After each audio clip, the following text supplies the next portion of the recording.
देखो। बिस्मिल्लाहिर्रहमानिर्रहीम, अस्सलाम वालेकुम। साबिर अली हाजिर है किंग टीवी एचडी में प्रोग्राम साहब बात के साथ। नाज़रीन, आज हम एक ऐसी शख्सियत से बात करेंगे जो पाकिस्तान की सियासत में एमक्यूएम का जो इब्तदाई दौर था, शुरू का दौर था, उस वक्त बहुत ज़्यादा सरगर्म थे। और जब हुकूमत बनी थी तो एमक्यूएम की तरफ से वो सिंध हुकूमत में वजीर सनत और तजारत भी रहे। आरिफ सिद्दीकी साहब हमारे साथ इस वक्त लाइन पर हैं, और जो अमेरिका में मौजूद हैं। और अमेरिका से हमारे साथ वो उन्होंने हमें ज्वाइन किया है, क्योंकि बल्दियाती इलेक्शन के हवाले से बड़ी दायरे के यहाँ सरगर्मियाँ बड़ी तेज़ हैं। आज उनकी हमने रैली भी निकाली, और 15 जनवरी बल्दियाती इलेक्शन की तारीख है, और अब तक कोई सूरत हाल वाज़ेह नहीं है। तो मैं आरिफ सिद्दीकी साहब से इस हवाले से बात करना चाहूँगा। जनाब आरिफ सिद्दीकी साहब, अस्सलाम वालेकुम। वालेकुम सलाम। क्या हाल है साहब? खैरियत से हैं? जी जी, आपकी दुआएं। बस एक तो ये है कि काफ़ी तवील अरसे बाद आपसे रब्ता हुआ है, और माशाल्लाह आपसे ज़ाहिर है कि हमारी गुफ्तगू रही है, कई इंटरव्यू हमारे आपसे रहे और बड़े जी जी तवील इंटरव्यू रहे। लेकिन आज हम आपसे सिर्फ एक ही सवाल पर बात करेंगे कि जो जी बल्दियाती इलेक्शन 15 जनवरी को होने जा रहे हैं, जी और जी इस इलेक्शन में एक तरफ तो महाजर जो एमक्यूएम से निकले हुए धड़े थे, महाजर धड़े, वो एक प्लेटफॉर्म पे आ गए। और एक जी जी लगता है कि वो शायद बाइकाट करने जा रहे हैं, या अगर वो इलेक्शन लड़ेंगे भी तो कैसे लड़ेंगे। और दूसरी जानिब इलेक्शन जो 15 जनवरी को है, उस हवाले से अभी तक कोई वाज़ेह सूरत नहीं है। थोड़ी सी गैर यकीनी जरूर है। लेकिन पीपल्स पार्टी का ये कहना है, हुकूमत सिंध, तो जाहिर है कि बल्दियाती इलेक्शन उसी के कहने में मुलतवी हो सकते हैं। तो अभी तक उसने कोई ऐसी नई दरख्वास्त नहीं की है, और वो तो अपना मेयर लाना चाह रही है, तो उसका मतलब है वो इलेक्शन लड़ना चाह रही है। तो आरिफ सिद्दीकी साहब, आप कैसे देख रहे हैं सारी सूरत? बहुत शुक्रिया साबिर भाई, बहुत आपने टिपिकल तरीके से सवाल पूछा। तो देखिए, दो बातें मैं बिल्कुल खुल करके वाजे कर दूं कि अगर जमात इस्लामी जीतने जा रही है तब तो ये इलेक्शन 15 तारीख को होगा, और अगर जमात इस्लामी समाव इलेक्शन नहीं लड़ने जा रही तो फिर ये 15 तारीख को नहीं होगा। फिर जब ये अल्ताफ भाई को परमिशन मिलेगी उसके बाद होगा। अच्छा। अब इसका हिस्टोरिकल बैकग्राउंड बता देता हूँ जी मैं आपको। जी जी। देखिए, ये जो तमाम ये कहा जा रहा है कि साहब इस्टेब्लिशमेंट न्यूट्रल हो गई या हमारी आर्मी न्यूट्रल हो गई, इस पे आईएसआई के चीफ ने भी और आईएसपीआर ने भी सारी बातें कर दी, मगर जो कुछ नजर आ रहा है उसमें मुझे कुछ ऐसा नजर नहीं आ रहा। क्योंकि जिस तरीके से इमरान खान जो कुछ कह रहे हैं, वो चाहे फौज हो, चाहे वो अपना अदलिया हो, या आपका गवर्नमेंट हो, यू नेम इट, वो सबकी माँ बहन एक कर रहे हैं और सबके सब इदारे खामोश हैं। देखिए, ये काम सिर्फ गालम गलौज का सिर्फ दो पार्टियां कर सकती है पाकिस्तान में। या तो ये पीटीआई कर सकती है या जमात इस्लामी कर सकती है। ये जमात इस्लामी कोर कमांडर और वो सब सब लान तान कर दें, वो करोड़पति कमांडर और ये वो, तो इनको कोई हाथ नहीं लगेगा। क्यों? दोनों एस्टेब्लिशमेंट की पार्टी है। अब अगर ये कह रहे हैं कि साहब हमने जो ये हमारे फोल्ड में नहीं, हम न्यूट्रल हो गए, तो जो कुछ ये सारा कुछ ये उधाड़ पचाड़ मची हुई है, और खुलेआम यही काम कोई दूसरा करता। इस टीम में मौजूद है मुजीबुर रहमान के साथ आपने क्या शर किया, अल्ताफ हुसैन के साथ क्या किया, जितने भी लोग हैं। अगर आप न्यूट्रल थे तो अल्ताफ हुसैन को आप इलेक्शन लड़ने की परमिशन देते, मगर आपने ऐसा नहीं किया। तो इसका मतलब क्या? आपकी स्ट्रेटेजी चल रही है। अब स्ट्रेटेजी क्या है वो, क्योंकि आपने बहुत थोड़े टाइम की बात की है, तो मैं जरा वो थोड़ा सा टाइम आपके सामने रख देता हूँ। मेरी नजर में जमात इस्लामी और पीटीआई दोनों एक ही सिक्के के दो दो तरफे हैं उसकी। One coin with two face. PTI जो है उसका मॉडर्न वर्जन है, जमात इस्लामी पुराना वर्जन है। अब आप ये देखें, पिछले जितने भी इलेक्शन इन्होंने लड़े जमात इस्लामी ने या पीटीआई ने, तो इलेक्शन वाले दिन फौरन जो है ना, लास्ट डे जमात इस्लामी जो है विड्रॉ कर जाती थी। ऐसे ही वहां पीटीआई सेनेट के अंदर तो जमात इस्लामी सपोर्ट कर रही है, वैसे कहती है नहीं। तो जब इनकी कौमी या सेनेट के अंदर आप वैसे देखेंगे तो आपको सारी बात समझ में आ जाएगी कि एक दूसरे की नफी करते रहेंगे, मगर जहां टाइम आ जाएगा, at the nick of the time, एक दूसरे की सपोर्ट में बैक में खड़े होंगे। आप कभी ये नहीं देखेंगे कि जमात इस्लामी और पीटीआई सेम डे जलसा करे, कभी नहीं देखेंगे। क्यों? कि वो वोट बैंक डिवाइड हो जाएगा। तो उस बात को मद्देनजर रखते हुए सब एक फोकल पॉइंट पे काम करते हैं। अब जो मैं आपके सामने बात रखना चाहता हूँ इस हिस्टोरिकल एस्पेक्ट में, ताकि आपको समझ में आए मैं जो बात कह रहा हूँ वो क्यों कह रहा हूँ, कि अगर ये 15 तारीख को इलेक्शन हो रहा है, जमात इस्लामी जीतने जा रही है, तो ये इलेक्शन होगा। और अगर नहीं है ऐसा, अगर स्ट्रेटेजी में कहीं चेंज है, तो फिर उसके बाद सूरत हाल डिफरेंट होगी। मिसाल के तौर पे देखिए, अब्दुल सत्तार अखवानी ने पहला इलेक्शन लड़ा 1979 में, ठीक है। ये 1979 में जिस वक्त इलेक्शन लड़ा, तो उस वक्त अगवान वार शुरू हुई थी, ये ध्यान में रखिएगा। इस इलेक्शन का ताल्लुक अगवान वार से है डायरेक्ट। अब उस वक्त वो अगवान वार जिस वक्त हुई, तो अब्दुल सत्तार अगवानी ने इलेक्शन लड़ा, और वो इलेक्शन किस तरीके से जीता, वो भी आपने हाजी हनीफ तैयब साहब का इंटरव्यू रिलीज किया, कि एक को उठा करके कैंडिडेट को जेल में डाल दिया था, एक को हाउस अरेस्ट किया, ये सारा कुछ हुआ। उसके बाद यानी ये पहला टर्म उन्होंने 1979 से लेकर के 83 तक किया। उसके बाद दोबारा इलेक्ट हुए, और जब वो दोबारा इलेक्ट हुए, तो फिर वही कार्ड खेला कि लोगों को पहले ये अनाउंस किया गया कि साहब वो नॉन पार्टी बेस्ड इलेक्शन होंगे, फिर कहा पार्टी बेस्ड। तो गालिबन 25 पार्टी थी जिनके खिलाफ जो है वो चार्ज लगा दिया कि नहीं साहब ये इस चीज में इन्वॉल्व है, मुख्तलिफ चीजों में करा करके, मतलब एक पैनिक क्रिएट करना था, क्रियोस। उसके बाद वो सेकंड टाइम उन्होंने इलेक्शन लड़ा और इलेक्शन जीता। तो वो जो सेकंड टाइम इलेक्शन लड़ा, तो वहां सत्ता अपना अब्दुल जो लड़के 83 से लेकर के वो 87 तक रहे। तो कहने का मकसद ये, जब तक वो अगवान वार का सिलसिला था रखा। अब मुझे जो खौफ है ना, वो इस बात से कि अब जिस वक्त इन्होंने देखा, क्योंकि होता क्या है कि जब अगवान वार शुरू होती है, तो जमात इस्लामी को यहाँ से कराची से जिताया जाता है, और वो तालिबान को अपॉइंट करती है। अब जगह जगह कैंप लगते हैं, और यहाँ से वो अपॉइंट करके अफगानिस्तान जंग लड़ने भेजते हैं। ये एक उसके पीछे मोटिव है। अब जब आपने देखा कि ये तमाम एक तसलसल आ गया, लोगों ने बताया कि भाई ये तुमको यूज कर रहे हैं, तो वो अलीगढ़ और कस्बा कॉलोनी का जो 86 का वाकया था, वो जमात इस्लामी की हुकूमत का ही वाकया था। तो वो पठानों को और महाजों को एक स्ट्रेटजी के तहत लड़वाया गया। तो कहने का मकसद मेरा ये है कि हिस्ट्री ये बता रही है कि जब जब अफगानिस्तान के ऊपर कोई ऑपरेशन हो या वार होने जा रही हो, तो उस वक्त जमात इस्लामी को कराची से जिताया जाता है। इसी तरीके से 9/11 का वाकया हुआ। अब जब 9/11 का वाकया हुआ, तो अपना यहाँ के नेमतुल्लाह खान को जिताया गया। अब नेमतुल्लाह खान को कैसे जिताया? उस वक्त भी जब जिताया, तो एमक्यूएम को मजबूर कर दिया कि वो बल्दियाती इलेक्शन में पार्टिसिपेट ना कर सके। अब अगर पार्टिसिपेट करती, तो आप समझते हो नेमतुल्लाह खान साहब जीत सकते थे। तो आज उसी कॉइन को, जो इन्होंने नेमतुल्लाह खान के साथ उस वक्त जो खेला था, उसी कॉइन को आज खेला जा रहा है कि साहब जिस तरीके से नेमतुल्लाह खान को 2001 में इलेक्शन करा करके और उसके बाद जो कहानी कर दी थी, तो आज एमक्यूएम को बायकाट करने के लिए कि अगर साहब ऐसे नहीं है, तो वो परमिशन अभी थ्रू नहीं करो, होल्ड करो। तो फिर आप ये क्यों कह रहे हो कि इस्टेब्लिशमेंट न्यूट्रल हो गई? भाई इस्टेब्लिशमेंट ने ही पाबंदी लगाई थी ना। तो सवाल ये कि इस्टेब्लिशमेंट ही 90 को जाके खोले, इस्टेब्लिशमेंट ही महमूद अवाल को खोले। तो लोग बेवकूफ नहीं है, सब समझ रहे हैं।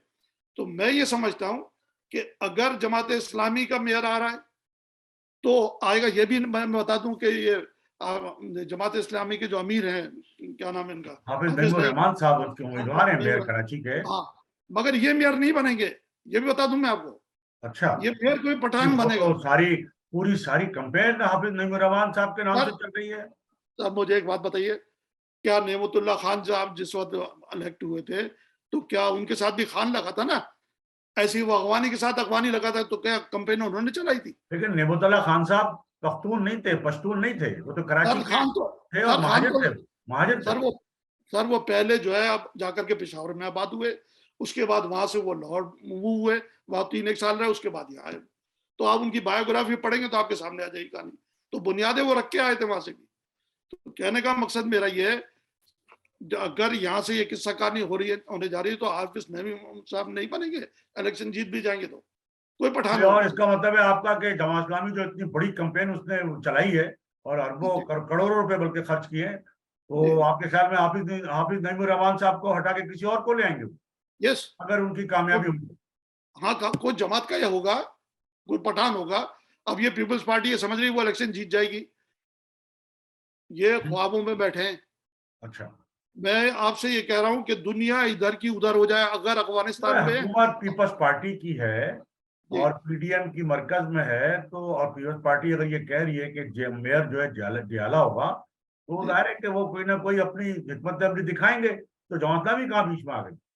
सर मुझे अच्छा पे चले आप ये कहते हैं, अब आपके सदर अलवी जो है ना, ये जमात इस्लामी के जिम्मेदार हैं, पाकिस्तान के सदर अलवी साहब, और वहां बैठे इनको कोई हाथ पीटीआई के वो कभी माजी में होंगे वो जमात के, लेकिन अब तो वो सर पीटीआई सुन के बहुत चले, अच्छा डाइहार्ट रहे।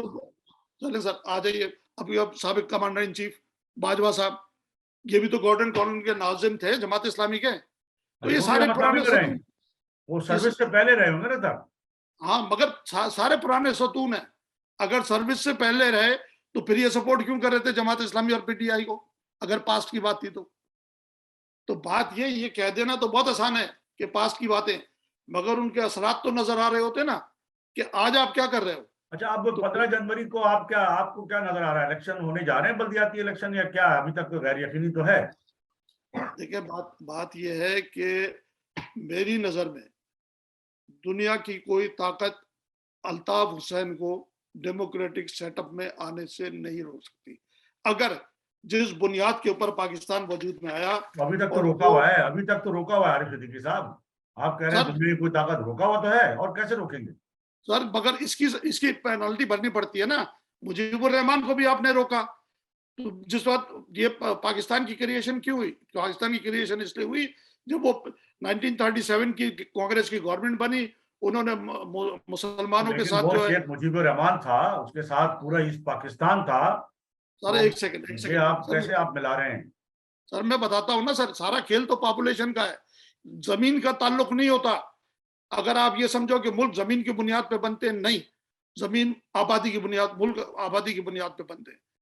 इसीलिए जो कानून कहलाता है ना, अब जैसे कायदे आज़म के 14 नुकाते पहला आइन है, ये लिखा है उसमें, पॉइंट ये लिखा है, हमें ऐसा आइन दिया जाए जो फेडरेशन और सूबों की बुनियाद पे हो। मेरा सवाल ये है कि कायदे आज़म ने ये जो पॉइंट लिखा, तो लॉ ऑफ लैंड होता है, लॉ ऑफ पीपल्स नहीं होता। तो किस गवर्नमेंट से मांग रहे थे कि हमें कानून दो, आइन दो? तो जाहिर है कोई ना कोई चीज तय हुई होगी ना। तो ये जो आप कह रहे हैं कि साहब वो बांग्लादेश अलग सभी, भाईजान जमीन का खिता इशू नहीं है, पॉपुलेशन का इशू है। अगर मशरकी और मगरबी पाकिस्तान की पॉपुलेशन नहीं मिलती और महाजर उसके साथ मर्ज नहीं किए जाते, तो पाकिस्तान कभी भी रिपब्लिक मुल्क बनता ही नहीं। 23 मार्च 1956 को इसराइल 1948 का आजाद हुआ है, आज तक रिपब्लिक नहीं बन सका। और जब मुल्क रिपब्लिक नहीं बनता तो अपना आइन नहीं बना सकता। तो इसराइल का आज तक आइन नहीं है। तो आप ये जो कह रहे हो कि नहीं साहब वो ऐसा नहीं है, तो भाईजान पॉपुलेशन महाजरों की यहाँ मौजूद है। महाजर 2 करोड़ 20 लाख हिजरत करके आए, 3.5 करोड़ अपना बांग्लादेश की आबादी थी मुसलमानों की, 1 करोड़ 70 थी मौजूदा मगरबी पाकिस्तान की 1941 के सेंसस के तहत। 2 करोड़ 20 लाख हिजरत करके आए, 9 साल लगे इसमें, तो आप रिपब्लिक बने। तो आप इतनी आज बड़ी आज महाजिरों की जो तादाद है, वो कराची, हैदराबाद या जो शहरी इलाके हैं, आपके ख्याल में सिर्फ महाजिर जो है वो कितने होंगे? भाईजान ये 2 करोड़ 20 लाख जो है ना, मैं नहीं कह रहा हूँ, ये यूनाइटेड नेशन की फिगर है, तो ये पुरानी स्लेट है की ना, रिपोर्ट। वो तो पुरानी फिगर बता रहे ना। पर हाँ, आप ये भी सुन लीजिए कि क्राइटेरिया क्या है, कि जब कोई मुल्क बनता है तो मुल्क बनने के 3 साल के अंदर सेंसस कराया जाता है, और वो सेंसस यूनाइटेड नेशन कराती है। जो भी, अब जैसे इराक का है, अफगानिस्तान, सीरिया, कोई मुल्क उठा ले आप, विद इन 3 ईयर्स। यहाँ तो हमारी मुतासिब हुकूमतें सेंसस कराती हैं। हाँ तो भले, तो वो उन्होंने खुद लिखा यूनाइटेड अपने नेशन कहाँ है यहाँ? वो खुद भी लिखती है। वो उसके बाद क्या होता है, वो जो पहली मरदमशुमारी कराती हैं, उस मरदमशुमारी के बाद वो जितने भी सेंसस होते हैं, वो डेटा उसी को बेस बनाती है और वहां से उस ग्रोथ रेट को लेती हैं। अब ये पाकिस्तानी सेंसस डिपार्टमेंट कुछ ही लिखता रहे, उनकी सेहत पसंद नहीं पड़ता, वो उसी को पकड़ते हैं। इसीलिए वो जो कुछ आपको सप्लाईज वगैरह देते हैं, तो वो उस डेटा के हिसाब से देते हैं। तो ये आप कहते रहो कि नहीं साहब हमने सेंसस करा दिया, जेरी मैंडनिंग कर दी। इवन उसका खुद, अगर ये स्लेट की रिपोर्ट पढ़े आप, चैप्टर नंबर 2 की, वो अपने फुट नोट में लिख रहा है, जब यूनाइटेड नेशन सेंसस कर रही है, अपने फुट नोट में नीचे लिख रहा है कि मैं सिर्फ चैप्टर नंबर 2 का जो है ना डेटा का जिम्मेदार हूं, जो कि यूएन का, जिसकी यूएन की हम पाकिस्तान पॉइंट की। पे, आरिफ सिद्दीकी साहब, हम पॉइंट पे आ जाते हैं। हमने सवाल आपसे किया और इस वक्त हम यही चाह रहे हैं कि गुफ्तगू बस दो टोक हमें आप बता दें कि आपका जाहिर है कि आप तारीख पे नजर रखते हैं, और एक सियासी तजियाकार के तौर पे, एक तारीखदां के तौर पे हम आपसे ये राय जानना चाह रहे हैं कि जो बल्दियाती इलेक्शन 15 जनवरी को होंगे, जी। तो एक तो ये कि वो कैसे होंगे और क्या असल उसको आपके अब क्या नजर आ रहा है, आप कैसे देख रहे हैं? अमेरिका में बैठ के भी जाहिर है आजकल तो हर चीज एक रिमोट में है, तो आपको सारी चीजें सब इत्तलात तो हैं, तो आप क्या आप समझ रहे हैं, क्या नजर आ रहा है आप? लात नहीं है सर, हम यूनाइटेड नेशन में लेकर के रोजाना इस इशू को रख रहे हैं, हमने छोड़ा हुआ थोड़ी है कि भाई आप इसको देखो ये हो क्या रहा है। कि मतलब एक कौम को आप मैंडेट लेने से रोक रहे हो। आपको फ्रेंचाइज डेमोक्रेसी मिली है जिसके रूल्स एंड बाय लॉज हैं, वो आप पूरे नहीं कर रहे। यही आपने खेल मशरकी पाकिस्तान में किया था। तो जब आप ये स्नैच करते हो ना राइट किसी कौम के, तो फिर वो उस मुल्क का जोग्राफिया रहना जो ना आलमी तौर से नामुमकिन हो जाता है।